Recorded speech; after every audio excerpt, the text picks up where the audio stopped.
आप सभी को जय मसीह की। प्रभु आप सभी को बहुत आशीष दे। तो ये वचन जानना हम सभी के लिए बहुत ज़रूरी है कि आज हम जान पाए कि ऐसा कौन सा ईश्वर, ऐसा कौन सा परमेश्वर है जो हमारी प्रार्थनाओं को सुनता है और जिसने इस संसार को बनाया है, और ऐसा कहाँ लिखा है और इसके पक्के प्रमाण क्या हैं, और उस ऐसा कौन सा ईश्वर है जिसकी आराधना, महिमा, प्रशंसा और धन्यवाद स्वर्ग में भी होता है और पृथ्वी पर भी होता है।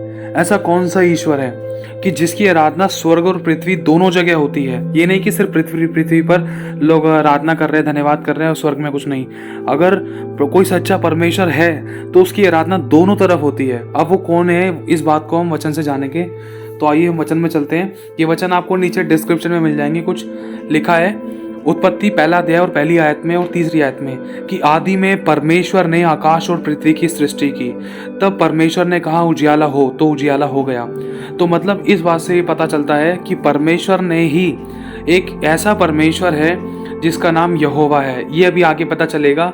एक परमेश्वर है जिसने आकाश को बनाया और पृथ्वी को बनाया, और जो पृथ्वी के अंदर की वस्तुएं हैं, पेड़ पौधे, जीव जंतु, जल, जलाशय, हवा, सब कुछ बनाने वाला परमेश्वर है। तो वो उस परमेश्वर के बारे में पवित्र बाइबल क्या बताती है? लिखा है यशाया 43 का 10, 11 और 13 में लिखा है, यहोवा की यही वाणी है, यह जान लो कि मैं वही हूँ, मुझसे पहले ना कोई ईश्वर हुआ और ना मेरे बाद कोई होगा।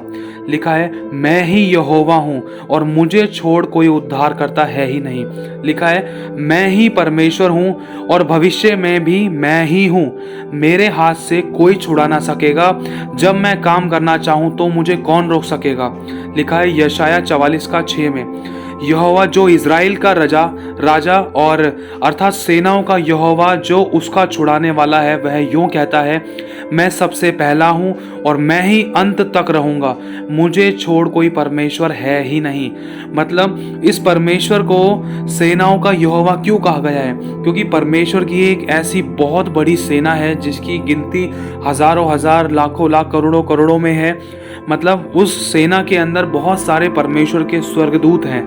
तो इसलिए कहा गया है, अर्थात सेनाओं का यहोवा जो छुड़ाने वाला है, वह यो कहता है, वह सबसे कि मैं सबसे पहला हूँ और मैं ही अंत तक रहूंगा, मुझे छोड़ कोई परमेश्वर है ही नहीं। एक और आयत पढ़ेंगे।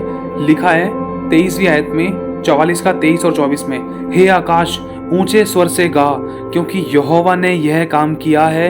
हे पृथ्वी के गहरे स्थानों जय जयकार करो।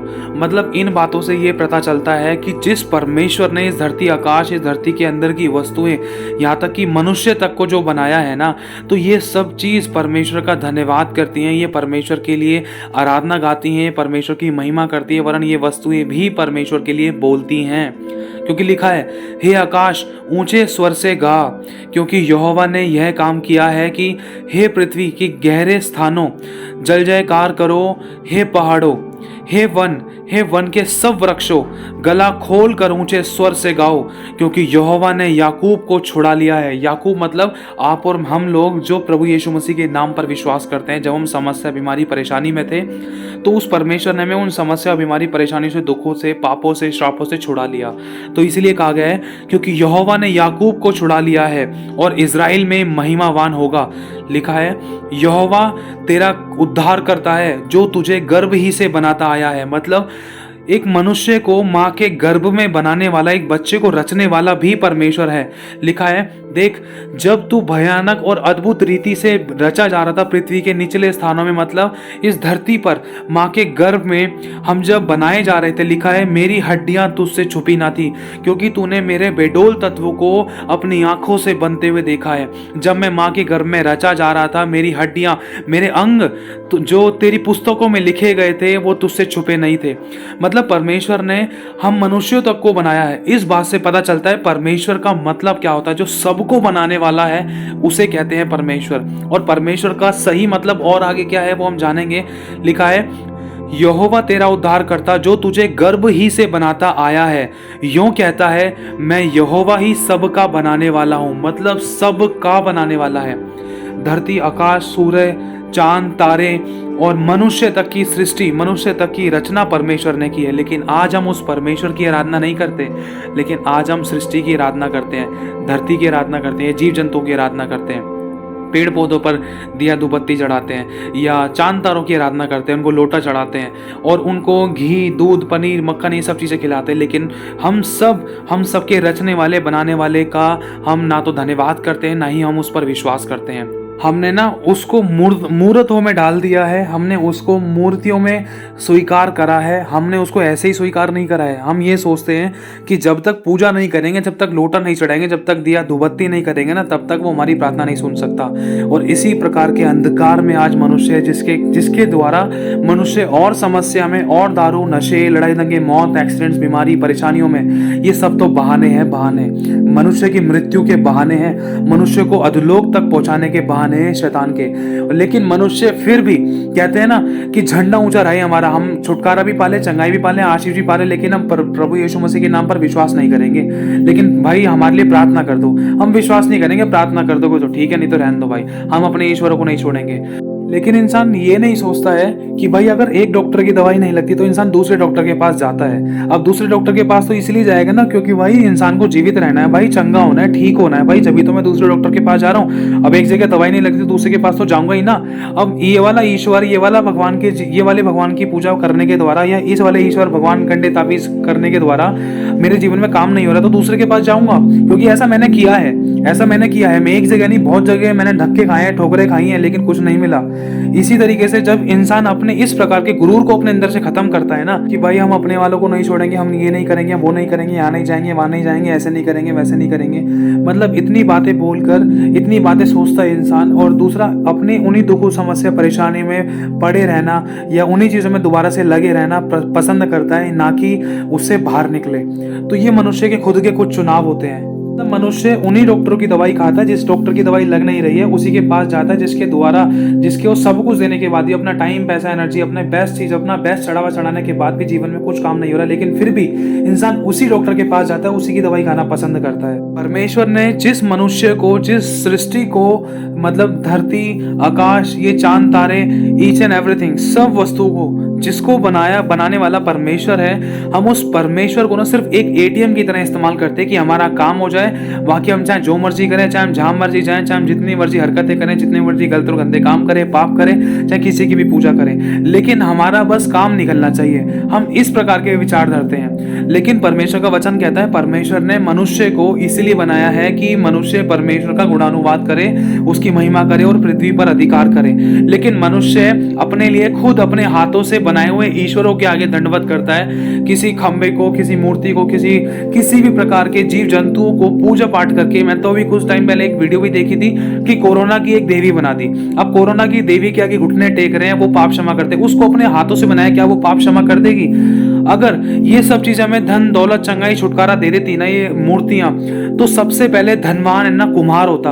अगर इन चीजों से हमें छुटकारा, चंगाई मिलती ना, तो आज हम यीशु के पास नहीं आते। सबसे पहले उनका छुटकारा होता जो मंदिरों के बाहर पड़े हैं। अगर आज हमें उद्धार इन सब पूजा पाठों से मिल जाता ना, तो यीशु को अपनी जान नहीं देनी पड़ती। इसलिए मेरे भाई और बहनों, हमें जानना है कि सच्चा परमेश्वर कौन है और किसने हमारी सृष्टि की है और उसने हमें क्यों बनाया है। उसने हमें अपनी महिमा के लिए रचा है ताकि हम उसका हर बात में धन्यवाद करें और पृथ्वी पर अधिकार करें, सच्चाई, खराई, पवित्रता का जीवन जीते हुए उसकी महिमा करें, आंख के बदले आंख ना करें, उस सच्चे परमेश्वर पर विश्वास करें। और जिनको परमेश्वर का सही ज्ञान नहीं है, जो प्रभु को मूर्तियों में खोजते हैं, उनकी बात अलग है क्योंकि वो नहीं जानते। लेकिन जो जान चुके हैं उनको समझना है, उनको संभलना है ताकि वो जानबूझकर पाप ना करें। तो इसी तरीके से हमें पता चलता है कि हम जिस परमेश्वर पे विश्वास करते हैं उसने आपको, मुझे, हम सबको बनाया है और बस वो यही चाहता है कि हम उसके बच्चे कोई मूर्ति पूजा ना करके वरन सिर्फ उसी परमेश्वर पे विश्वास करें ताकि हम छुटकारा पाएं। आज इंसान दुख और समस्या, बीमारी, परेशानी में होता जा रहा था, लेकिन जब उसको यीशु मसीह के बारे में बताया तो इंसान यही कहता नहीं, हम अपने ईश्वर को नहीं छोड़ेंगे। अरे छोड़ने और पकड़ने के लिए कौन कहता है? अरे चंगाई मिलेगी तो तुम्हें मिलेगी, छुटकारा मिलेगा तुम्हें मिलेगा, आंसू पोंछे जाएंगे तुम्हारे पोंछे जाएंगे, तुम्हारे दुख कटेंगे, तुम्हारी परेशानियां खत्म होंगी, पाप क्षमा होंगे तो तुम्हारे होंगे। इसमें हमें क्या मिलेगा? हमारा तो काम बस ये था सामने वाले को रास्ता दिखाना, जैसे हमारे जीवन में चमत्कार हुए वैसे तुम्हारे जीवन में हो जाए। लेकिन फिर भी मनुष्य अपनी ढिठाई के कारण है ना, यीशु मसीह पर विश्वास ना करने के कारण अपनी समस्याओं में और पढ़ के अपने अजीजों को खो देता है, अपने दुखों में इतना लीन हो जाता है कि उसको दुखों में जिंदगी बिताना ही सही लगता है कि हाँ भाई इतनी उम्र तो हो ही गई है, अब तो बीमारी लगनी थी, भाई ये तो काम ऐसे ही होगा, होगा इसमें तो कोर्ट केस होना ही था, अब तो लड़ाई होनी थी, अब तो मरना ही था, बीमारी, इस बीमारी से कौन छुड़ा सकता है। तो इंसान है ना उन चीजों के साथ है ना एक तरीके से समझौता कर लेता है कि भाई अब तो होना ही है। लेकिन जो यीशु मसीह के नाम पर विश्वास करता है वो व्यक्ति कभी इन संसारिक शैतान के कामों से, इन बीमारी, तकलीफ, कमी, घटी बीमारी, परेशानियों से समझौता नहीं करता। क्योंकि जो यीशु मसीह के नाम पर विश्वास करता है वो सिर्फ उसी ही के नाम पर विश्वास करेगा। क्योंकि लिखा है कि एक मनुष्य दो स्वामियों की सेवा नहीं कर सकता। क्यों? क्योंकि वो एक से बैर रखेगा, दूसरे से प्रेम रखेगा। इसीलिए एक सच्चा विश्वासी प्रभु यीशु मसीह के नाम पर विश्वास करने के कारण इन संसार की, शैतान की सारी कमी, घटी बीमारी, परेशानी, दुख, तकलीफ, कर्जा, गरीबी, कोर्ट केस, तलाक, हर प्रकार के जो शैतान के काम है जो मनुष्य को दुख और कलेश में डालते हैं, इन चीजों से आजाद हो जाता है एक सच्चा विश्वासी। क्यों? क्योंकि वो जान लेता है कि हम सबको बनाने वाला सच्चा परमेश्वर है और वो किसी पत्थर, मूर्ति या चांद तारे या पीर फकीर में नहीं रहता। वो सिर्फ एक मनुष्य के अंदर वास करता है, वो हम सब के अंदर वास करता है। लेकिन भवन तो इसीलिए बनाए गए हैं ताकि सब लोग आकर उस भवन में आकर परमेश्वर के ज्ञान को पाएं। क्योंकि लिखा है परमेश्वर का ज्ञान ना होने से उसकी प्रजा नाश हो रही थी। लिखा है परमेश्वर का ज्ञान ना रखने से उसकी प्रजा बंदवाई में जा रही थी। जैसे एक स्कूल के अंदर बच्चे को ज्ञान पाने के लिए भेजा जाता है ना, उसी तरीके से चर्चेस बनाए गए हैं ताकि लोग आए और ज्ञान पाएं और छुटकारा पाएं, अपनी गलतियों को जाने, अपनी बुराइयों को जाने, अपने अंदर की खमीर को, अपने अंदर की बुराइयों को निकालें, ताकि उस सच्चे परमेश्वर के गृहणियों के जीवन जिस कार्य के लिए उसने हमें बनाया वो कार्य हम करें। तो वो कार्य यही है मेरे भाइयों और बहनों कि हम उसकी सेवा करें, उसकी महिमा करें, उसकी प्रशंसा करें, उसका धन्यवाद करें। क्योंकि मैं आपके सामने वचन पढ़ना चाहूंगा। लिखा है यहोवा तेरा करता, तेरा उद्धार करता, जो तुझे गर्भ ही से बनाता आया है, यूं कहता है मैं यहोवा ही सब का बनाने वाला हूं, जिसने अकेले ही आकाश को ताना और पृथ्वी को अपनी ही शक्ति से फैलाया है। हे याकूब, हे मेरे बुलाए हुए इज़राइल, मेरी ओर कान लगाकर सुन, मैं वही हूं, मैं ही आदि और मैं ही अंत हूं। मतलब जो आदि है, जो अंत है, वो ही परमेश्वर है और उसी ने आपको और मुझे बुलाया है। वो कहता है कि बेटा मेरे पास आ, मैं तुझे विश्राम दूंगा, मैं तुझे चंगा करूंगा। परमेश्वर स्वयं कहता है, ऐसी बातें किसी ने नहीं कही। परमेश्वर कहता है मत डर, मैं तेरे साथ हूँ। परमेश्वर कहता है मैं तेरे घाव को चंगा करूंगा। परमेश्वर कहता है अपने बोझ को मेरे ऊपर डाल दे। परमेश्वर कहता है मैं तेरे आंसू को पोंछ डालूंगा। परमेश्वर कहता है मैं तेरे पाप क्षमा करूंगा। परमेश्वर के इकलौते पुत्र हमारे प्रभु यीशु मसीह ने अपनी जान दी है। क्या कोई ऐसा है जो अपनी जान दे? क्या कोई ऐसा है जो अपने आप को इतना दीन, नम्र और शून्य कर ले कि हम पापियों के लिए अपनी जान दे? लिखा है, आपको मालूम होगा, जितना आपने सुना है जहां तक कि जब धरती पर पाप बढ़ा तो अवतारों ने जन्म लिया। उन्होंने क्या किया आपको मालूम है? पापियों का नाश किया या पापियों को गले लगाया? पापियों का नाश किया, ये हमने सुना है, ये हम जानते भी हैं और हमने इतनी सारी बातें सुनी भी है और हमने बहुत सारे चलचित्रों से देखा भी है, सीखा भी है, समझा भी है और इन बातों को आप चाहो तो पढ़ भी सकते हो। लेकिन दूसरी तरफ आप समझ सकते हो इन बातों को मारने वाला बड़ा या बचाने वाला बड़ा। अब मारने वालों के बारे में हमने जान लिया है और बचाने वाला कौन है? बचाने वाला यीशु है। क्योंकि लिखा है कि परमेश्वर ने जगत से ऐसा प्रेम रखा कि उसने अपने इकलौते पुत्र को हम पापियों के लिए दे दिया, ताकि जो कोई उसके नाम पर विश्वास करे वह नाश ना हो परंतु अनंत जीवन पाए। इसीलिए यीशु ने बीमारों को चंगा किया। आपको चर्च के बारे में लाचार, बीमार, दुख, तकलीफ, कमी, घटी बीमारी, परेशानी में नहीं मिल सकता। अगर जो भी व्यक्ति है ना वो चर्च में जो आता है ना वो छुटकारा पाकर, आशीष, बरकत पाकर ही रहता है, वरन दूसरों के लिए भी आशीष और उद्धार का चैनल बन जाता है। खुद तो हम आंसुओं में थे पहले, लेकिन जब प्रभु के पास आए हमें परमेश्वर ने दूसरों के आंसू को पोंछने वाला बना दिया। बस एक बार ये कहना चाहता हूँ, अपने आप से पूछना कि आज तक अपने इन चीज़ों को, मतलब इतने पूजा पाठ या इतने संसारिक कामों में इतना अपने आप को दिया, अपनी तरफ से पूरा 100% करने की कोशिश करी, पैसे का पैसा लगाया, टाइम लगाया, एनर्जी लगाई, सारे दिया धूपबत्ती, सारे तीजों त्योहार किए, लेकिन अब तक 1% भी क्या आपके जीवन में किसी प्रकार का सुख है? एक मेरे भाई और बहनों, बस ये बात कहना चाहता हूँ, इस सुख को जाने कि सच्चा सुख क्या है। ये नहीं कि धन है मेरे पास या पैसा बहुत है या बच्चे हैं, सुख नहीं, ये सुख नहीं होता। सच्चा सुख, सच्चा शांति, सच्ची अनुग्रहता होती है। ध्यान से समझना, इंसान के पास आज पैसा बहुत है लेकिन बीमारियां भी हैं। अगर वो पैसा बीमारियों में जा रहा है तो इसे सुख नहीं कहते। इंसान के पास अच्छी वाइफ है ना, और वाइफ है तो उसके पास संतान नहीं है तो इसे सुख नहीं कहते।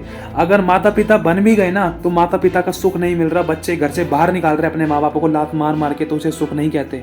इंसान के पास आज पैसा है, उसके चक्कर में इतना डर से जीता है कि मैं क्या कहाँ रखूं। गरीब कहता है कि मैं क्या खाऊं, अमीर कहता है कि मैं क्या क्या खाऊं। मेरे भाई और बहनों, इसे सच्चा सुख नहीं कहते। इंसान के पास पैसा है लेकिन कोर्ट कचहरी के कलेश है और इतने सारी बीमारियां, समस्या, परेशानियां इन लोगों के जीवन में। एक्स्ट्रा अफेयर्स है, अपनी पत्नी होने के बाद भी दूसरी एक्स्ट्रा लाइफ में एक्स्ट्रा अफेयर्स हैं, गलत शारीरिक संबंध है। क्या फायदा? ये सच्ची शांति नहीं है। मतलब मनुष्य संतुष्ट नहीं हुआ है, इसमें तो इंसान और पाप कर रहा है। तो इन बातों से हम जान सकते हैं जिसके अंदर परमेश्वर का डर है तो वो ही परमेश्वर की सारी अनुग्रहता को, परमेश्वर की सच्चाई, खराई, पवित्रताई को जान पाएगा, समझ पाएगा और परमेश्वर के वचन पर चल भी पाएगा। और मेरे भाई और बहनों, वचन पढ़ना चाहता हूं।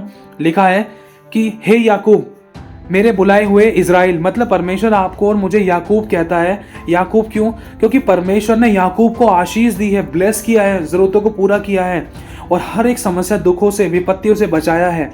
लिखा है मैं ही आदि और मैं ही अंत हूँ, मतलब सब कुछ बनाने वाला परमेश्वर है। लिखा है निश्चय मेरे ही हाथ ने पृथ्वी की नींव डाली है और मेरे ही दाहिने हाथ से आकाश फैलाया।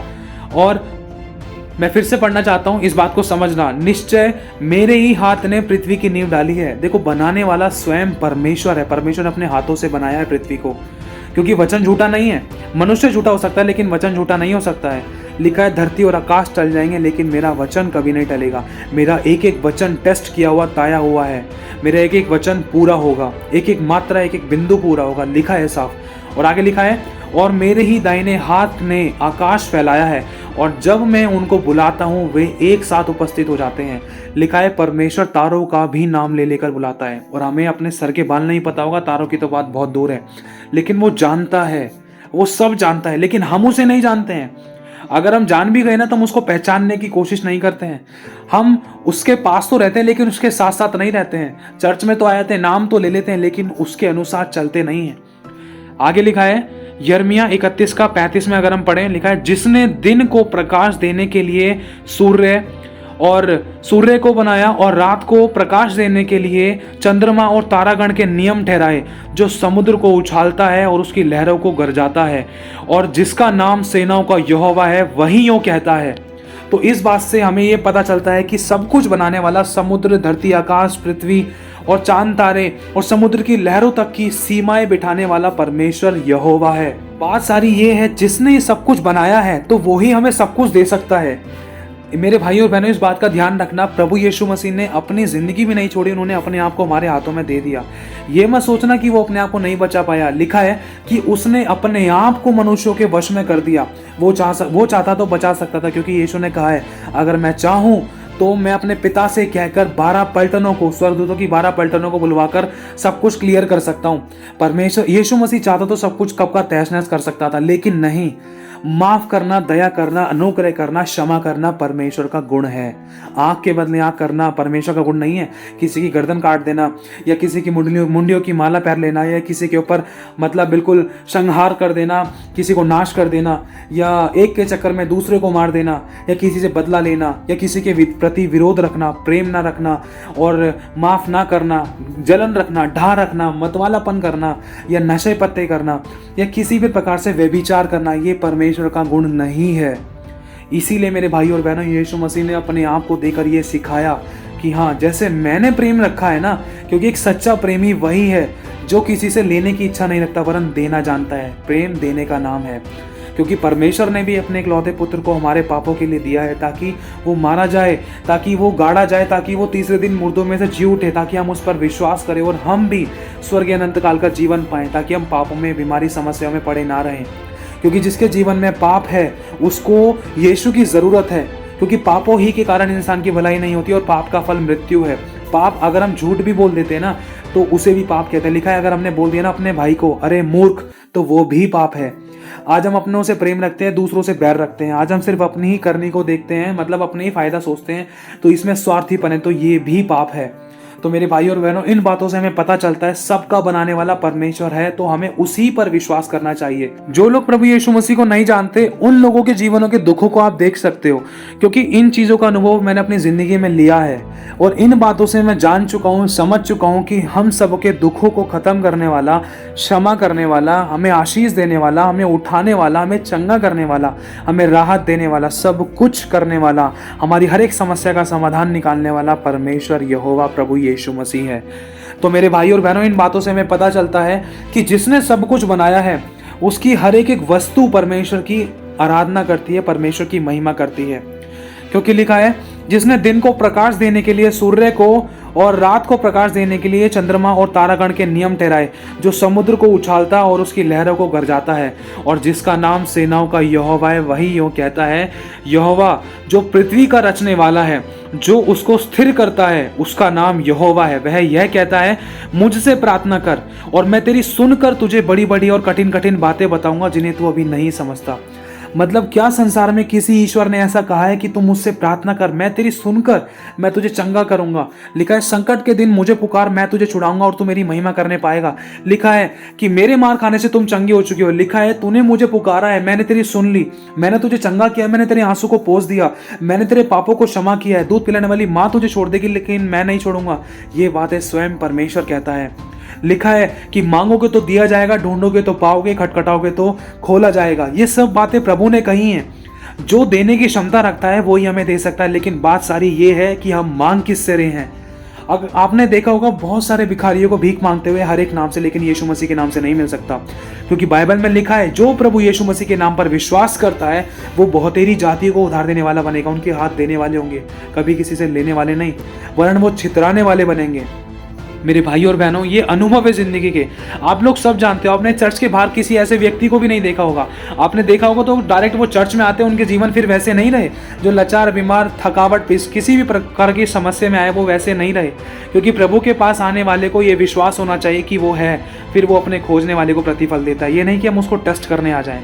हमने उनको तो टेस्ट करने की कोशिश नहीं करी जिनको हम 30-30, 40-40, 45 सालों से विश्वास कर रहे हैं, जिनके आगे घुटने टिका रहे हैं, जिनके लिए दिया धूपबत्ती कर रहे हैं। हमने कभी उनको टेस्ट करने की कोशिश नहीं की। कभी उनसे हमने पूछा नहीं कि तुमने हमारे जीवन में चमत्कार क्यों नहीं किया। हम तो आंख बंद करके बस करे जा रहे हैं, दुख हो चाहे सुख हो फिर भी करे जा रहे हैं। कभी हम पूछते नहीं हैं कि इतना सब कुछ मैंने किया, क्या इसका मुझे कुछ प्रतिफल मिलेगा? क्या कोई मुझे चंगा करने वाला है? क्या कोई मेरे बाप की शराब छुड़ाने वाला है? क्या कोई मेरे परिवार की समस्या को खत्म करने वाला है? क्या कोई हमें चंगा करने वाला है, छुटकारा देने वाला है? क्या कोई हमारे कर्जे को उतारने वाला है? क्या कोई हमें आशीष देने वाला है? क्या कोई हमारे वंश को बढ़ाने वाला है? क्या कोई हमें सीने से लगाने वाला है? कभी हमने ये प्रश्न नहीं पूछे, वरन आंखें बंद करके किया करते थे हम। क्योंकि मैंने भी ऐसा किया है। कभी मैंने ऐसे क्वेश्चंस नहीं किए कि आप कर सकते हो या नहीं कर सकते। कितनों के आगे घुटने टिकाए, कितने ईश्वरों के नाम लिए, लेकिन लिखा है कि जिस समय तूने मुझे पुकारा। ये कौन है? परमेश्वर कह रहा है। उस समय मैं यीशु को, परमेश्वर को नहीं जानता था, लेकिन जब मैं जान चुका हूँ, अब मैं जान चुका हूँ, तो मैं परमेश्वर को पुकारता हूँ। पहले हमारे खुद के टुकड़े खत्म नहीं हो रहे थे, लेकिन आज बड़े बोल नहीं बोलते प्रभु से डर के। सब कुछ उसी का है, क्योंकि लिखा है, न बल से न शक्ति से, वरन सिर्फ परमेश्वर की आत्मा के द्वारा। पहले हमारे खुद के टुकड़े ठीक नहीं होते थे, लेकिन आज हमें परमेश्वर ने दूसरों के आंसू को पोंछने वाला बना दिया, क्योंकि एक अंधा दूसरे अंधे को मार्ग नहीं दिखा सकता। और प्रार्थना को सुनने वाला, चंगा करने वाला, हमारी प्रार्थना को उत्तर देने वाला, हमें उठाने वाला, हमें उद्धार देने वाला, हमारे पापों को क्षमा करने वाला, हमें स्वर्ग लेकर जाने वाला परमेश्वर सिर्फ और सिर्फ प्रभु यीशु मसीह परमेश्वर है। ध्यान रखना, क्योंकि साफ लिखा है कि मुझसे प्रार्थना कर, मैं तेरी सुनूंगा। मतलब प्रार्थना को सुनने वाला भी हमारा परमेश्वर है। उससे पहले हमारी प्रार्थना किसी ने नहीं सुनी। अगर सुनी होती तो आज मैं यीशु के पास नहीं आता, तो आज हम यीशु मसीह के पास नहीं आते। अगर सुनी है तो अब तक चमत्कार क्यों नहीं हुए? अब तक घर की स्थितियां ठीक क्यों नहीं हुई? अब तक कर्जे में क्यों है? क्यों लड़ाई दंगे हैं? क्यों कोर्ट केसेस हैं? क्यों बीमारियां हैं? क्यों समस्याएं हैं? क्यों परेशानियां हैं? ये प्रश्न है। इस प्रश्न का उत्तर कौन दे सकता है? लिखा है, मुझसे प्रार्थना कर और मैं तेरी सुनकर तुझे बड़ी बड़ी कठिन कठिन बातें बताऊंगा जिन्हें तू अभी नहीं समझता। लिखा है, प्रभु, प्रकाशित वाक्य 1:8 में, प्रभु परमेश्वर वह जो है और जो था और जो आने वाला है, जो सर्वशक्तिमान है, यह कहता है कि मैं ही अल्फा और मैं ही ओमेगा हूँ। मतलब मैं ही सब कुछ हूँ, मैं ही शुरुआत हूँ, मैं ही अंत हूँ, मैं ही बनाने वाला हूँ। ईच एंड एवरीथिंग, सब कुछ मुझसे उत्पन्न हुआ है। तो मतलब हमें परमेश्वर ही पर विश्वास रखना चाहिए, जो जिसने सब कुछ बनाया, तो वो ही हमें सब कुछ दे सकता है। क्योंकि लिखा है कि परमेश्वर ने मनुष्य को अपने रूप और स्वरूप, अपनी समानता में रचा है। कहा है कि आओ हम मनुष्य को अपनी रूप और स्वरूप समानता में बनाए। तो परमेश्वर ने मनुष्य को भूमि की मिट्टी से बनाया। और लिखा है आगे कि और चारों प्राणी। अब इन बातों से हम जानेंगे कि परमेश्वर की आराधना स्वर्ग और पृथ्वी में कैसे होती है। और पृथ्वी में का तो आपको पता चल गया, पृथ्वी के जीव जंतु, पेड़ पौधे, जल के जीव, यहाँ तक कि मिट्टी, यहाँ तक कि सब वस्तुएं जो परमेश्वर के हाथों की बनाई हुई हैं, यहाँ तक कि मनुष्य भी, आज तक प्रभु के लोग परमेश्वर की आराधना करते हैं।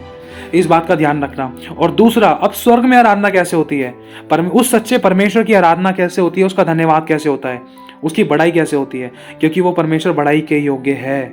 लिखा है और चारों प्राणियों के 6 पंख हैं। ये परमेश्वर के बड़े स्वर्गदूत हैं, सामर्थी स्वर्गदूत हैं। लिखा है और चारों ओर और उनके भीतर आंखें ही आंखें हैं। वे रात दिन बिना विश्राम लिए ये कहते रहते हैं कि पवित्र पवित्र पवित्र प्रभु परमेश्वर सर्वशक्तिमान, जो था और जो है और जो आने वाला है।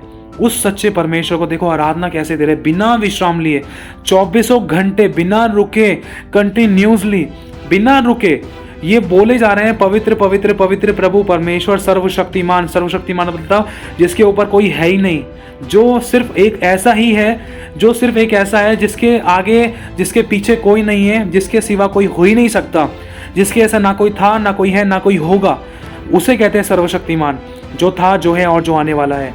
उस सच्चे परमेश्वर की आराधना करने के लिए उसके स्वर्गदूत हैं। अब हम जानेंगे, आगे लिखा है प्रकाशित वाक्य 4 अध्याय 11वीं आयत में, हमारे प्रभु और परमेश्वर तू ही महिमा और आदर। इन बातों से हमें पता चल रहा है कि स्वर्गदूत जो स्वर्ग में हैं वो किस प्रकार से परमेश्वर की आराधना कर रहे हैं, महिमा कर रहे हैं। लिखा है कि हे हमारे प्रभु और परमेश्वर, तू ही महिमा और आदर और सामर्थ के योग्य है, और तू ही ने सब वस्तुएं सृजी और वे तेरी ही इच्छा से थी और सृजी गई हैं। और जब मैंने देखा तो उस सिंहासन और उन प्राणियों और उन प्राचीनों के चारों ओर बहुत से स्वर्गदूतों का शब्द सुना, जिनकी गिनती लाखों और करोड़ों की थी। सोचो, परमेश्वर के स्वर्ग में कितने सारे स्वर्गदूत हैं जिनकी गिनती लाखों और करोड़ों में थी।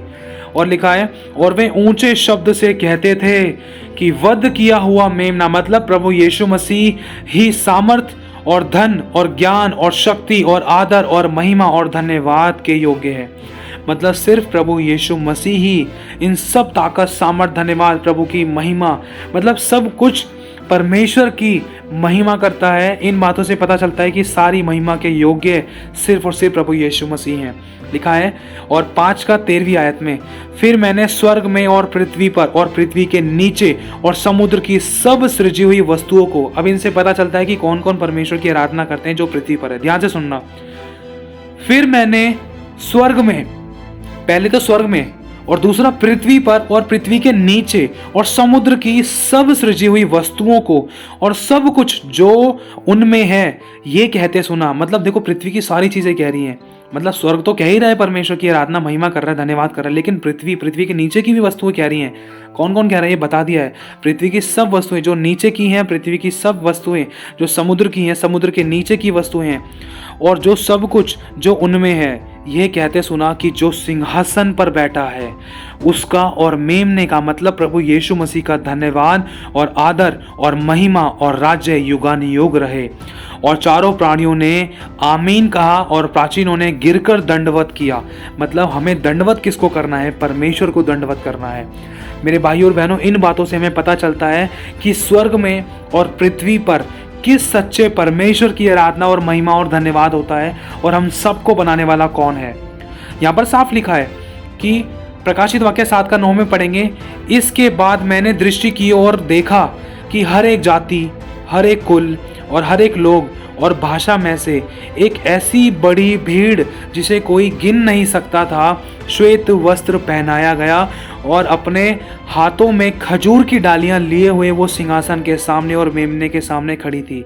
मतलब हर एक जाति, हर एक भाषा, हर एक कुल के लोग और सब प्रकार की भीड़ जो परमेश्वर की है, मतलब परमेश्वर के लोगों की है, मतलब मनुष्यों के बारे में बात हो रही है। साफ लिखा है कि इसके बाद मैंने दृष्टि की और देखा कि हर एक जाति, हर एक कुल, हर एक लोग और भाषाओं में से एक ऐसी बड़ी भीड़ जिसे कोई गिन नहीं सकता था। सोचो, इतनी बड़ी भीड़ जिसे कोई गिन नहीं सकता था। वे श्वेत वस्त्र, मतलब सफेद वस्त्र पहने हुए, अपने हाथों में खजूर की डालियां लिए हुए परमेश्वर के सिंहासन के और परमेश्वर के पुत्र प्रभु यीशु मसीह के सिंहासन के सामने खड़ी है और बड़े शब्द से पुकार कर कहती है कि उद्धार के लिए हमारे परमेश्वर का जो सिंहासन पर बैठा है और मेमने का जय जयकार हो। मतलब जय जयकार सिर्फ उस परमेश्वर की ही होनी चाहिए, क्योंकि वो ही योग्य है, क्योंकि उसी की दया से आज हम जीवित हैं, आज हम मर नहीं गए।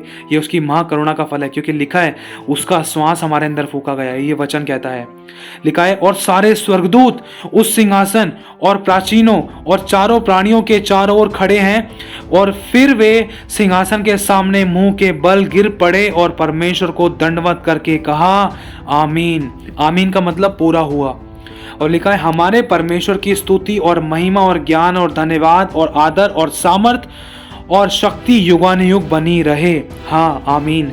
तो इन बातों से पता चलता है मेरे भाइयों और बहनों कि ऐसा कौन सा ईश्वर है, ऐसा कौन सा परमेश्वर है जिसकी आराधना, महिमा, प्रशंसा, स्तुति, धन्यवाद और उसकी बड़ाई स्वर्ग और पृथ्वी में होती है। ऐसा कौन सा परमेश्वर है? तो इन वचनों से हमें पता चला है, तो हमें इसी परमेश्वर का धन्यवाद करना चाहिए। और जो प्रभु में परिश्रम करता है, जो प्रभु की महिमा करता है, वो मनुष्य सेम रह नहीं सकता। ध्यान रखना, अगर आज समस्या है तो कल नहीं होगी, क्योंकि हमारा परमेश्वर छुड़ाने वाला परमेश्वर है। हर एक समस्या से वो आपको छुड़ा लेगा। तो मेरे भाई और बहनों, प्रभु आप सभी को आशीष दे, आप सभी को जय मसीह की।